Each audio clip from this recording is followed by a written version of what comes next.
This is Democracy Now!, democracynow.org. I'm Amy Goodman with Juan Gonzalez. Well, immigration and customs enforcement agents have been deployed to more than a dozen airports nationwide amid severe staffing shortages within the Transportation Security Administration, TSA, caused by the prolonged partial government shutdown. TSA workers have gone without pay for more than a month. At least 400 TSA officers have quit, and absences are as high as 40% at some airports, leading to hours-long wait times. ICE agents deployed to airports are supposed to assist TSA workers, but President Trump said they could also conduct arrests. For more, we're joined by Cameron Cochems, a lead TSA officer in Boise, Idaho, vice president of AFGE, the AFGE TSA Local 1127, union representing over 4,000 workers. Cameron, thanks so much for being with us. In these last few minutes, first respond to Trump deploying ICE agents. What are they going to be doing? You're a TSA worker. That's a great question. Thanks for having me, Amy. We don't really know what they're going to be doing as of right now, as of yesterday and this morning.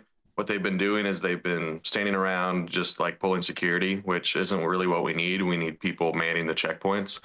And so it really feels like they're a Band-Aid over a gaping wound. You know, our officers, they're not getting paid, and having people that come in that are getting paid just feels like an insult to a lot of us.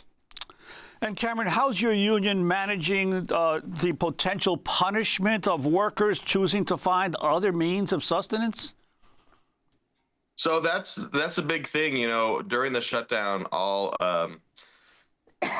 ways of them disciplining us are paused. But when this is over, they're going to try to get all these people who have been calling out because they can't afford rent and they can't afford gas and they can't afford childcare. And so we're just preparing for grievances to be filed against them because we need to protect our officers, and that's just where we're at right now. Cameron, supposedly if you didn't take time off, if you didn't call in sick, you get some extra money. Is that right? Who does this penalize? Who are the people who are taking off during this time they're not paid? Yeah, so as of right now, there hasn't been any talk of a bonus or an incentive like there was last time. But even the last one, that came out after the fact. So same thing, if that happened this time, you know, the people who get rewarded are the ones that are able to weather this storm. So the people who can't afford childcare, the people who can't figure out how to get to work because they can't pay for gas, those are the ones that are going to get affected, and those are the ones that are going to be hurt the most by not being able to get the bonuses. That's why the union is advocating for an across-the-board bonus, like what has happened before in the past. And what's your message to people who are dealing with long lines at the airports across the country who may be frustrated with what's going on? Yeah, I mean, if you have to wait in line, don't blame the TSA officers. They're just trying to live their lives, try to work as best as they can. You know, what I recommend them doing, since they have a lot of free time when they're waiting in line, is they should be calling their Congress member and telling them to fund the TSA so we can get our paychecks and we can get back to work.